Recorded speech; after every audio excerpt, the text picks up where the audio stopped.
Allahu Allahu Allahu Allah Allahu Allahu Allahu Allah. Allahumma salli ala sayyidina Muhammadin wa ala ali sayyidina Muhammad kama sallaita ala Ibrahim wa ala ali Ibrahim innaka Hamidum Majid. Allahumma barik ala Muhammadin wa ala ali Muhammadin kama barakta ala Ibrahim wa ala ali Ibrahim innaka Hamidum Majid. Assalamu alaikum wa rahmatullahi wa barakatuh. Alhamdulillah Rabbil alamin, wassalatu wassalamu ala rasulihi khatamin nabiyyin wa ala alihi at-tayyibin wa ashabihi at-tahirin wal mu'minin wal muslimin kullihim ajma'in, amma ba'd. Faqad qala Allah ta'ala fi kalamihi al-qadim al-furqan al-majid. A'udhu billahi minash shaitanir rajim. Bismillahir rahmanir rahim. Inna as-safa wal marwata min sha'airillah faman hajjal baita aw i'tamara fala junaha alayhi an yatawwafa bihima wa man tatawwa'a khairan fa inna Allaha shakirun alim. Qala an-nabiy sallallahu alayhi wa sallam al-hajju wal ummaru wafdullah in da'awhu ajabahum wa in istaghfaruhu غفر لهم. صدق الله العلي العظيم وصدق رسوله النبي الكريم ونحن على ذلك من الشاهدين والشاكرين والحمد لله رب العالمين. அன்பினைந்த பெரியோர்களே, அருமை சகோதரர்களே, கடந்த வார ஜும்ஆவிலே ஹஜ் சம்பந்தப்பட்ட பல்வேறு செய்திகளை உங்களுக்கு நினைவுபடுத்தினேன். மனதிலே நிறுத்திக் கொள்கின்ற வகையிலே ஒரு செய்தியை சொல்கிறேன். நபிகள் நாயகம் ஸல்லல்லாஹு அலைஹி வஸல்லம் அவர்கள் நமது பிறப்பை குறித்து சொன்னார்கள், நமது இறப்பை குறித்து சொன்னார்கள். ஹஜ்ஜுடைய விஷயத்திலே பிறப்பை சொன்னார்கள், இறப்பை சொன்னார்கள். பிறப்பை பற்றி என்ன சொன்னார்கள்? யாரெல்லாம் ஹஜ் செய்கின்ற பாக்கியம் பெறுகிறார்களோ அவர்கள் அன்று பிறந்த குழந்தையை போல அவர்கள் மீண்டு வருகிறார்கள். கரஜஅ யௌமின் வலதத்துஹு உம்முஹு, அந்த தாய் அன்றுதான் பெற்றெடுத்திருக்கிறாள். அன்று பெற்ற பாலகனை போல அந்த ஹாஜிகள் வெளியே வருகிறார்கள். அவ்வளவு தூய்மையாக வருகிறார்கள். எல்லா பாவங்களும் நீக்கப்பட்டு சுத்தமாக வருகிறார்கள். அல் ஹஜ்ஜு யஹ்திமு மா கான கப்லஹு. ஹஜ் இருக்கிறதே, ஹஜ்ஜுக்கு முன்னால் செய்த எல்லா பாவங்களையும் அழித்து விடும் என்றார்கள் நபிகள் நாயகம் ஸல்லல்லாஹு அலைஹி வஸல்லம். பிறப்பை குறித்து சொன்னார்களா? இனி எந்த ஒரு மனிதர் அல்லாஹ் அவருக்கு ஆரோக்கியத்தை தந்து காசு பணங்களையும் தந்து சென்று வருகிற பாதையும் சிறப்பாக இருந்து எந்த தடைகளும் இல்லை, அநீலக்கார அரசர்களும் அவனுக்கு தடையாக இல்லாத போது அவர் ஹஜ் செய்யாமல் இருந்து மரணித்தால் அவர் என் மில்லத்திலிருந்தே வெளியேறிவிட்டார். அவர் என் மில்லத்தில் உள்ளவர் அல்ல. அப்படி என்றால் எப்படி, என்ன வார்த்தை? பிறப்பை அவ்வளவு உயர்வாக சொன்னவர்கள் ஹஜ் செய்யாமல் ஒருவர் இறந்தால், தகுதி இருந்து எல்லா வகையான வாய்ப்புகளையும் பெற்றிருந்து அவர் ஹஜ் செய்யாமல் இறந்தால் அவர் என் மில்லத்தை விட்டே வெளியேறிவிட்டார். இனி என்ன, அவர் யூதராக மரணித்தால் என்ன, கிறிஸ்தவராக மரணித்தால் என்ன, முஜே குச் பர்வா நஹி, எனக்கு ஒன்றும் பிரச்சனை இல்லை, அவர் எப்படி மூத்தானா என்ன. ஏனென்றால் ஒரு முஃமின் அப்படி மரணித்தால் நான் கவலைப்படுவேன், ஒரு முஸ்லிம் அப்படி மரணித்தால் நான் கவலைப்படுவேன். அவர்தான் என் மில்லத்திலேயே இல்லையே, பிறர் அவர் எப்படி மரணித்தால் எனக்கு என்ன என்ற அந்த வார்த்தையை கவனித்து பாருங்கள், அது எவ்வளவு கணம் இருக்கிறது. சரி, பிறப்பை குறித்து நபி அவர்கள் சொன்னார்கள், இறப்பை குறித்து சொன்னவர்கள் இடைப்பட்ட வாழ்க்கையை குறித்து சொன்னார்கள். யாரெல்லாம் ஹஜ் செய்யும் பாக்கியம் பெறுகிறார்களோ அது அவர்களது திறமை அல்ல என்றார்கள்.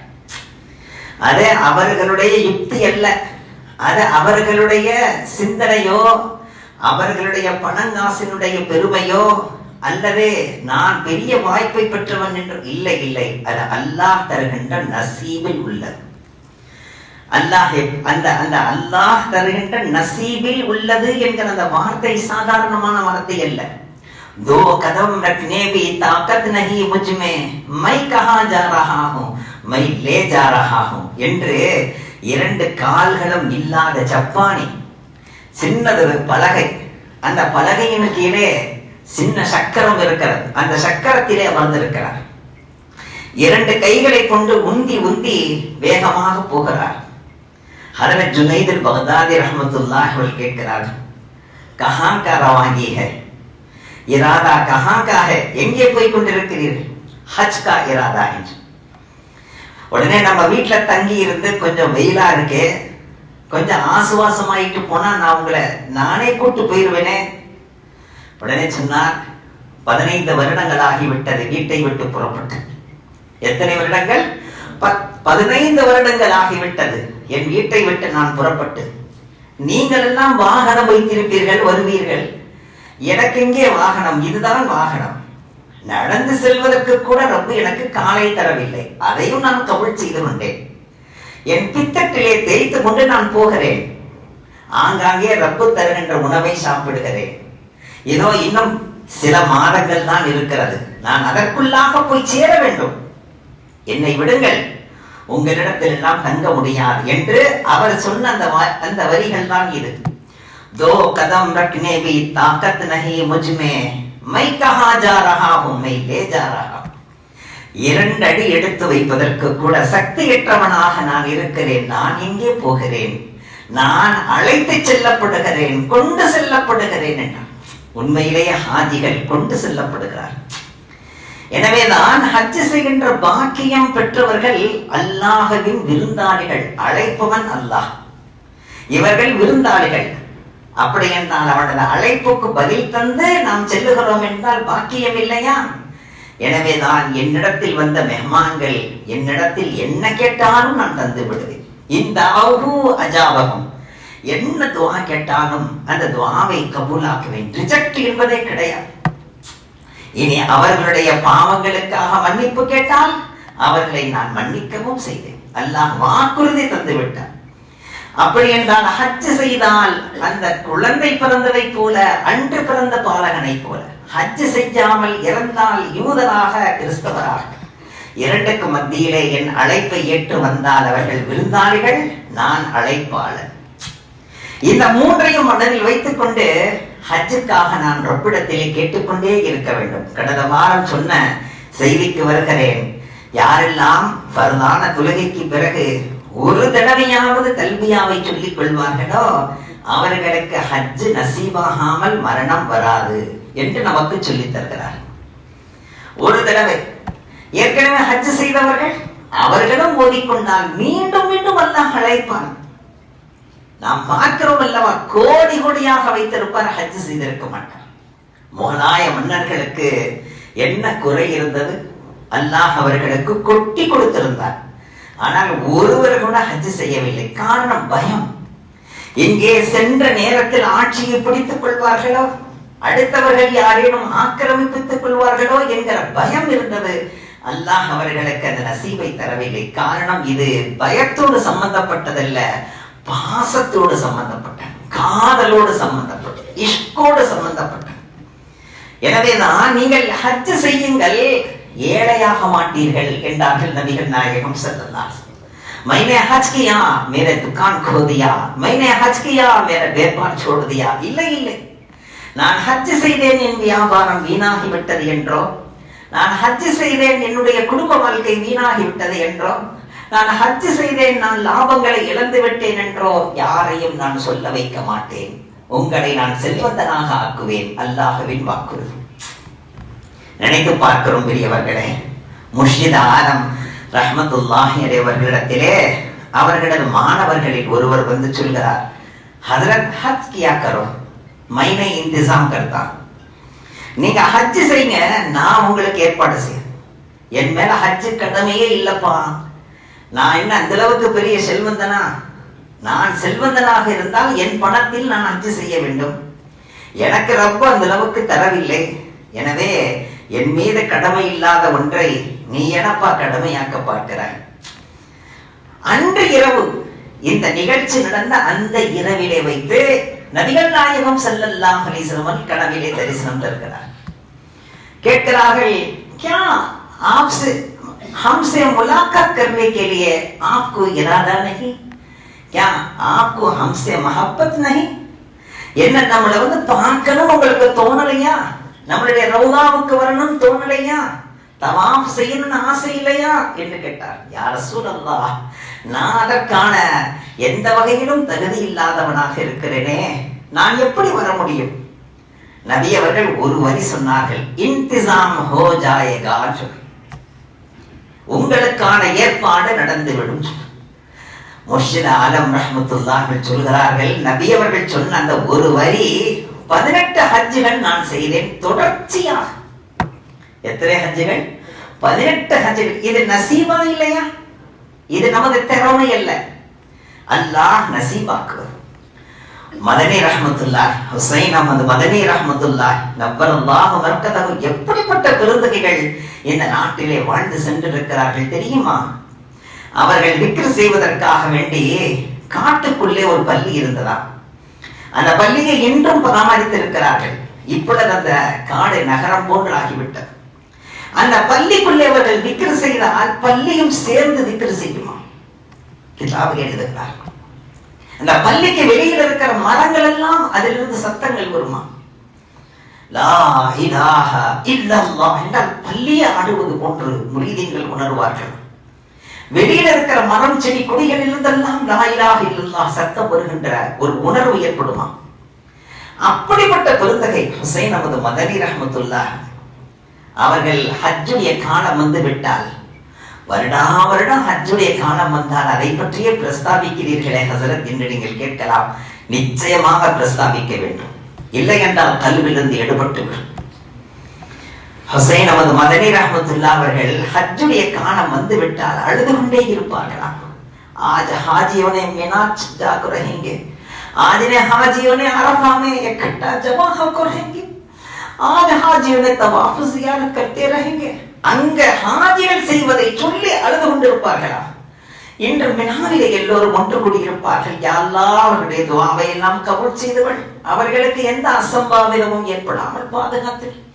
யா அல்லாஹ், ஹாஜிகள் எல்லாம் இன்று அரஃபாவுக்கு வந்திருப்பார்கள். யா அல்லாஹ், ஹாஜிகள் எல்லாம் இன்று மதீனாவுக்கு வந்து நபி அவர்களுக்கு சலாம் சொல்லி இருப்பார்கள், ரவுதாவிலே நிற்பார்கள், அதே பிரஸ்தாபித்துக் கொண்டிருப்பார்கள். அல்லாஹ் பார்த்தான், இவ்வளவு பாசமா, இவ்வளவு நேசமா, இவ்வளவு காதலா? யாரேனும் கஜூர் கொண்டு வந்து கொடுத்தா இன்னைக்கு நமக்கு சாதாரணமாகிவிட்டது. ஜம்சம் தண்ணீரையும் கஜூரையும் கொடுத்தா இது என்னது? உமரா போட்டீங்களா? வச்சார். இது என்ன? ஜம்சம் தண்ணியா வாங்கி வச்சார். ஏன்னா இந்த மாதிரி நிறைய ஜம்சம் தண்ணி வர்றதுனால, நிறைய கஜூர்கள் வர்றதுனால அதுக்கு மதிப்பு தெரியாம ஆயிடுச்சு. ஹசரத் அவர்களுக்கு வந்து அந்த கஜூரை கொடுத்தால் அதை துண்டு துண்டாக ஆக்கி அதை பேப்பரிலே மடித்து இன்னாருக்கு கொடுத்துவாங்க. இந்த 2 துண்டை இன்னாருக்கு கொடுத்துட்டு வாங்க. முதல்ல அந்த கஜூரை எடுத்து கண்ணுல ஒத்தி முத்தப்படுவாங்களா? இந்த பேரிச்சம்பழத்தை எங்க வாங்கினீங்க என்று கேட்பார்கள். மதீனாவில். மதீனாவில் வாங்கினீர்களா? அப்படி என்றால் हुजूर के रौज़ा में हवा लगकर वो हवा लगी हुई होगी.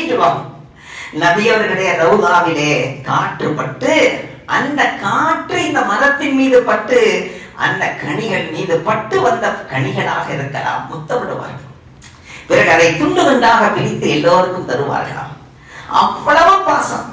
அல்லாஹ் பார்த்தான், இவ்வளவு நேசமா, இவ்வளவு பாசமா? அப்படி என்றால் நீங்கள் இங்கே இருக்கக்கூடாது. அல்லாஹ் அவர்களுக்கு இல்முடைய தௌலத்தை தந்திருந்தார், ஷேகுல் ஹதீஸாக இருந்தார். அல்லாஹ் சொன்னான், உங்களுக்கு தந்திருக்கிற அந்த இல்மை நீங்கள் மட்டுமல்ல, உங்களது நாட்டை சார்ந்தவர்கள் மட்டுமல்ல, அரபிகளும் உங்களுக்கு முன்னால் அமர்ந்து கல்வி கற்க வேண்டும். வாருங்கள் மஸ்ஜித் நபவிக்கு. மஸ்ஜித் நபவியில நபியருடைய ரவுதா அங்கே என்றால் அங்கேயே பக்கத்திலேயே அவர்களுக்கு தர்சுகாவை அந்த நாட்டு அரசு அமைத்து கொடுத்து 18 ஆண்டுகள் அங்கே தர்சு பணியில் இருந்தார்கள், பாடம் நடத்தினார்கள். ஷேகுல் ஹதீஸாக அரபிகள் அந்த அமர்ந்து பாடத்தை குறிப்பிடுத்து செல்லும் அளவுக்கெல்லாம் உயர்த்தினான் என்றால் அங்கே நம்ம எது அழைத்து செல்லும்? நமது காசோ பணமோ பாரம்பரிய பெருமைகளோ அழகோ அந்தஸ்தோ எதுவும் அல்ல. அல்லாஹ் நம் மீது வைத்திருக்கிற பாசம், நாம் அதன் மீது கொண்டிருக்கிற நேசம், இதுதான் நம்மை கொண்டு போய் சேர்க்கும். அல்லாஹ் அந்த அளவற்ற பாசத்தையும் நேசத்தையும் இஷ்டையும் அல்லாஹ் நம் அனைவருக்கும் தந்தருவானார்.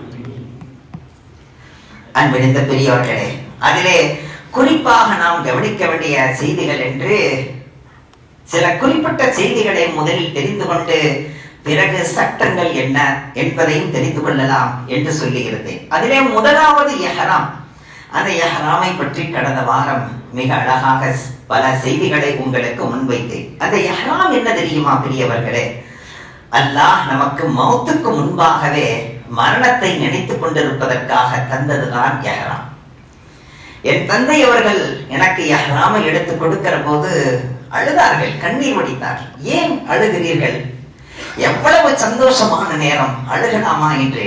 இல்லை அப்பா, ஹயாத்தோடு இருக்கிற போதே என் பிள்ளைக்கு கஃபனுடைய எடுத்து கொடுக்கிறேனே. மனிதன் அதை உணர வேண்டும். மூத்து கபல அந்த மூத்து, நீ மரணிப்பதற்கு முன்பாகவே நீ மரணித்து விடு.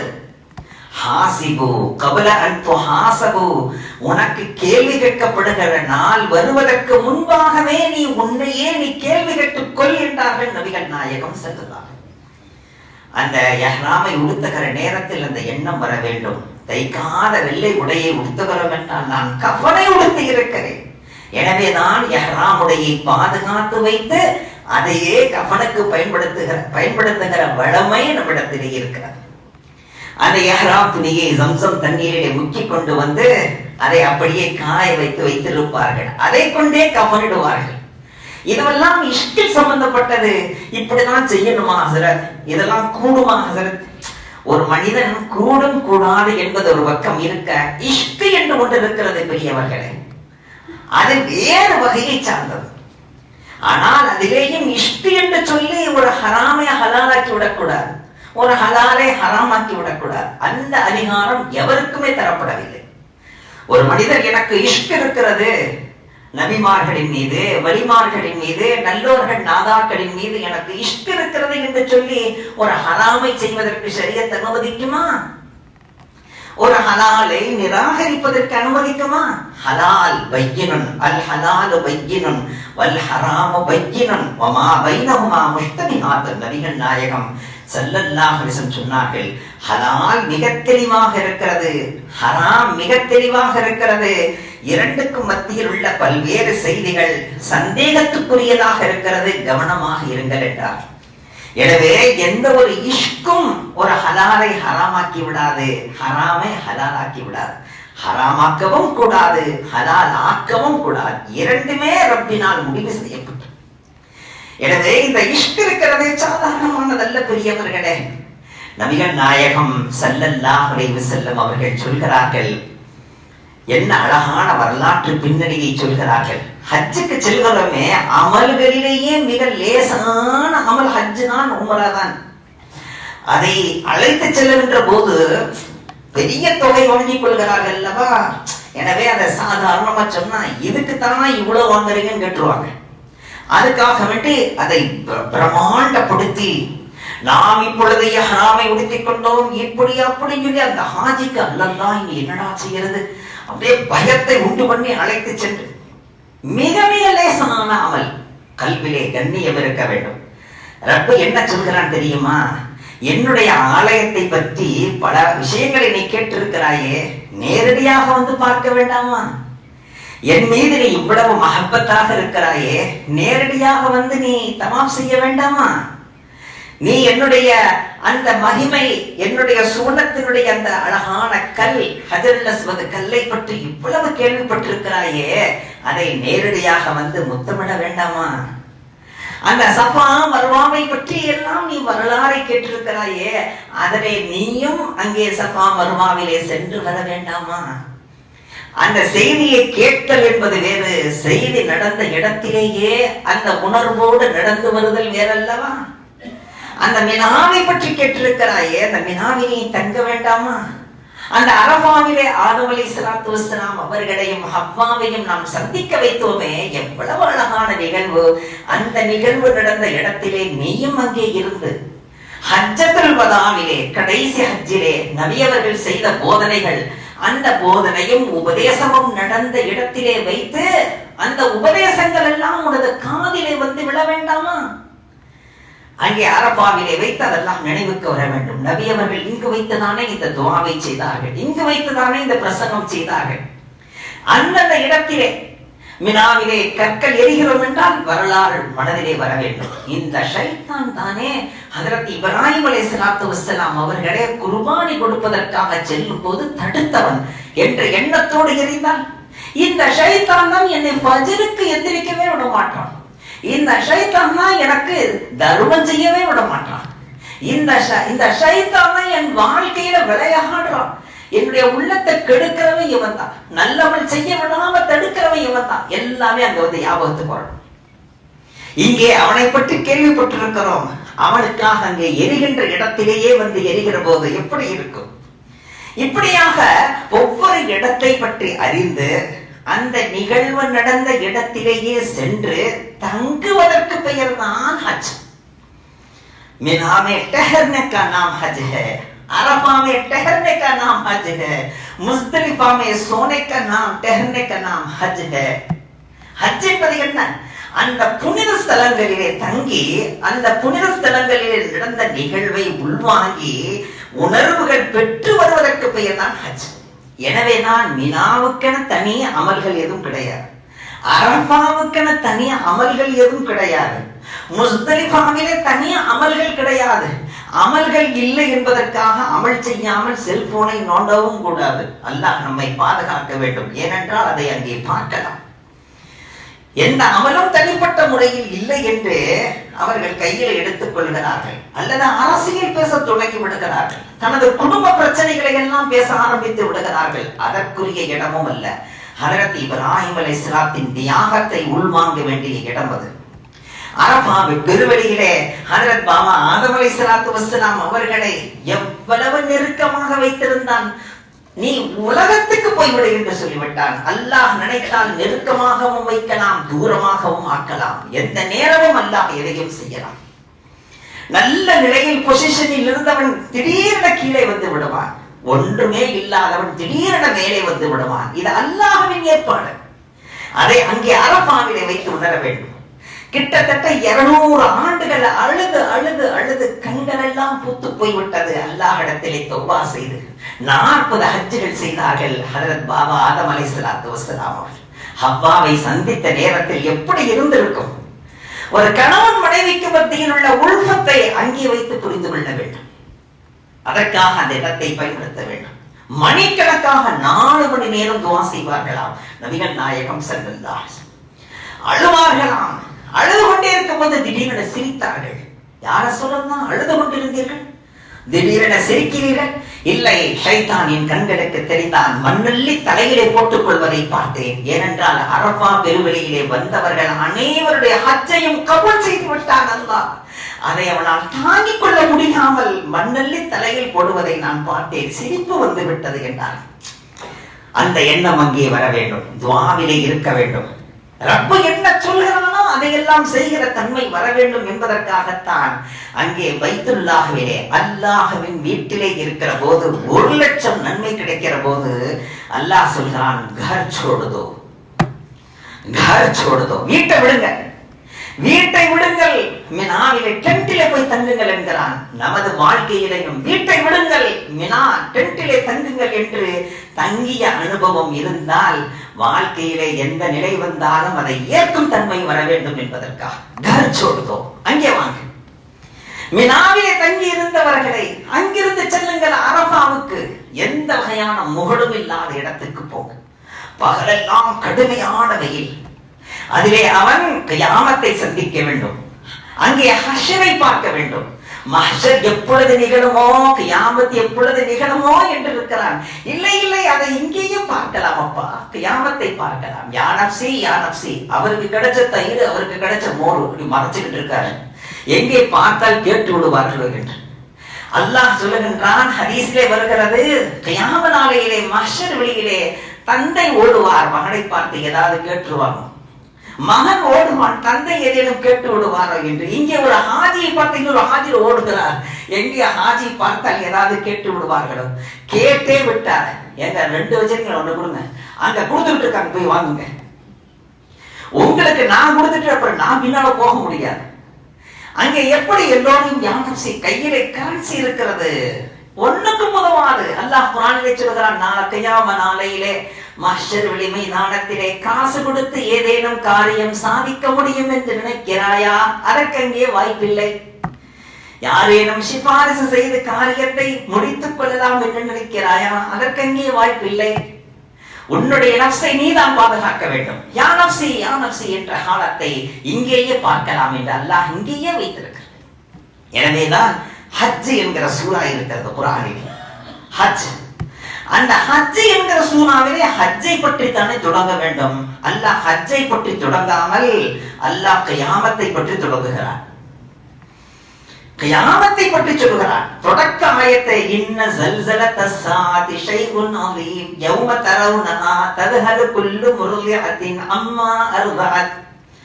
பால் கொடுக்கும் அந்த தாய் தன் குழந்தைக்கு பால் கொடுக்க மறந்து விடுவாள். குழந்தையை சுமந்து கொண்டிருப்பவள் அந்த நேரம் வருவதற்கு முன்பாகவே குழந்தை பெற்றெடுப்பான். அப்படிப்பட்ட நேரம் தான் கியாமத். ஹஜ்ஜுடைய சூறாவிலே எதற்காக கியாமத்தை சொல்கிறான் என்று கிதாபிலே பார்த்தால் கிட்டத்தட்ட ஹஜ்ஜுடைய நிலையும் இதுதான் என்று அல்லாஹ் காட்டுகிறான். அப்படிப்பட்ட இடம் தான் அரபா. அந்த அரபாவிலே சென்று அந்த அரபாவின் நிகழ்வுகளை உள்வாங்கி இதன் பிரகாரம் என் வாழ்க்கையை அமைத்துக் கொள்வேன் என்கிற எண்ணத்தை உருவாக்கிக் கொள்வதற்காகத்தான் ஹஜ் செய்யும்.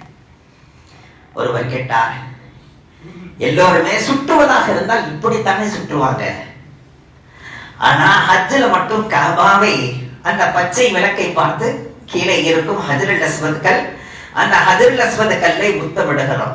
பிஸ்மில்லாஹி அல்லாஹு அக்பர் வலில்லாஹில் ஹம்த். அந்த முத்தமிடுவது ஃபர்தும் அல்ல, வாஜிபும் அல்ல, மனதில் எழுதிக் கொள்ள வேண்டும். சுன்னத்தான ஒரு விஷயம், நபி அவர்கள் மிகவும் நேசித்தது. எனவே ஒவ்வொரு சுற்றிலேயும் அங்கிருந்துதான் தொடங்க வேண்டும். அதிலே முத்தமிடுவது சுன்னத்தாக இருக்கிறது. ஆனால் ஃபர்தை விட ஒரு தரஜா ஒன்று இருக்குமானால், ஃபர்து தான் எண்டு, ஃபர்தை விட ஒரு தரஜா இருக்குமானால் அந்த தரஜாவை தந்து பெண்கள் உள்ளே போய் ஆண்களுக்கு மத்தியிலே சிக்கிக் கொள்வதை பார்க்கிறோம். பிறகு அந்த ஆண்கள் எல்லாம் அந்த பெண்களை தூக்கி மேலே விட்டு ஆண்களுக்கு மேலே இப்படி தத்தளித்து வந்து கீழே வந்து விடுவார்கள். அத்தனை ஆண்களுடைய கைகள் படுவது ஹராம் இல்லையா? அந்த பெண்களுடைய கைகள் ஆண்கள் மீது படுவது ஹராம் இல்லையா?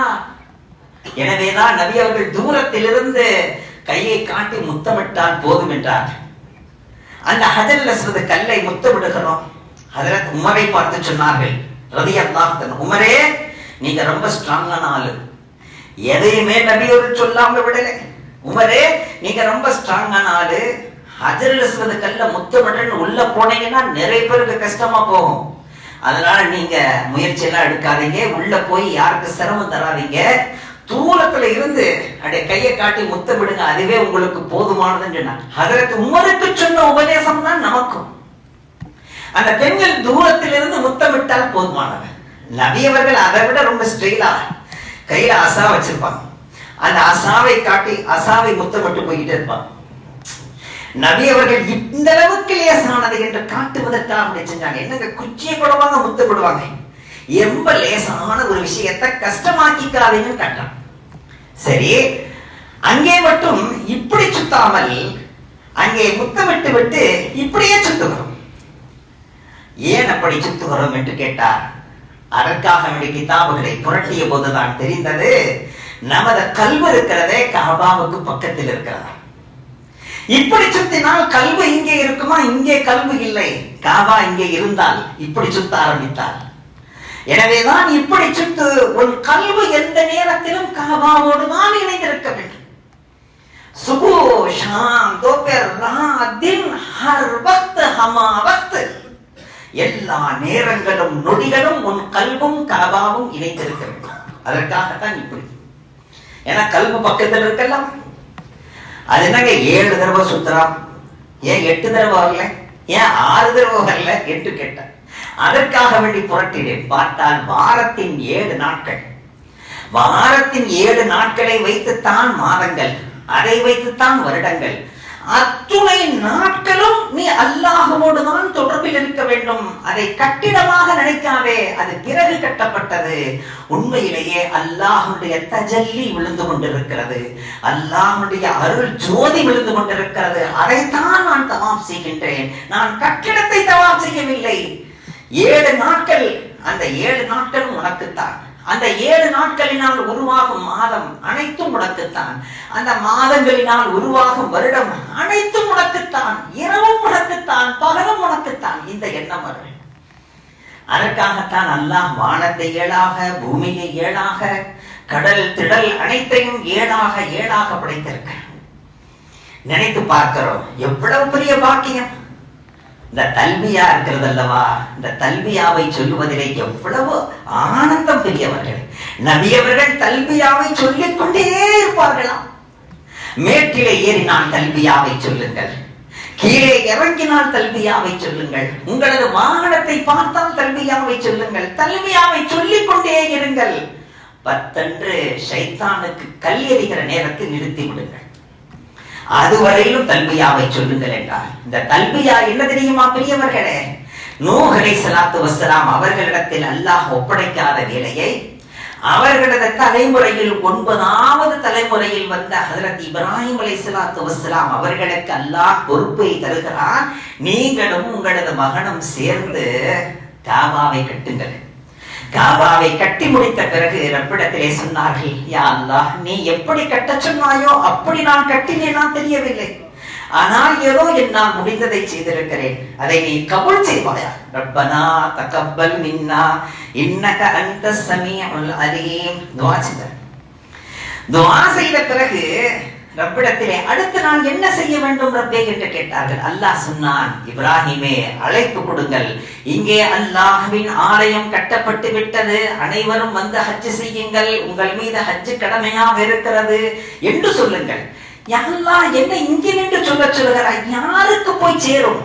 அல்லாஹ் சொன்னான், சொல்வதுதான் உங்களது கடமை, கொண்டு போய் சேர்ப்பது நமது கடமை என்று ஆலமுல் அர்வாஹிலே இருக்கிற ரூஹுகளுக்கெல்லாம் கேட்க வைத்தான்.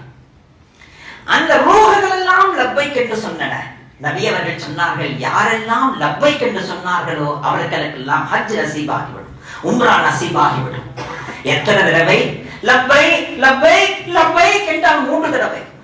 ஒரு தடவை லப்பை லப்பை லப்பை லப்பை லப்பை லப்பை லப்பை. அல்லாஹ் 50 ஹஜ் 60 ஹஜ். ஹஜ்ரத் ஜுனைதுல் பக்தாதி ரஹ்மத்துல்லாஹி அவர்கள் 60 ஹஜ் செய்தார். எத்தனை தடவைகள் நீங்கள் சொல்லுகிறீர்களோ அத்தனை தடவை உங்களுக்கு நசீபாகும் என்றார்கள் நபிகள் நாயகம் ஸல்லல்லாஹு. ஆனால் இன்று நாம் ஒரு ஹஜ்ஜுக்கு மேலே இன்னொரு ஹஜ்ஜை செய்தால் இவருக்கு காசு செய்யற வேலைங்க. ஒரு ஹஜ்ஜு தானே கடமை, எதுக்குங்க இத்தனை ஹஜ் செய்யற? அல்லாஹ்வின் அழைப்பு மெஹ்மான் நவாசி கர்னே கே லியே உஸ்னே தாவத் தியா ஹை. அல்லாஹ் அழைக்கிறான், இவர் செல்கிறார். அதை தடுக்கின்ற உரிமையோ அதை பற்றி விமர்சனம் செய்கிற உரிமையோ யாருக்கு இருக்கிறது பெரியவர்களே?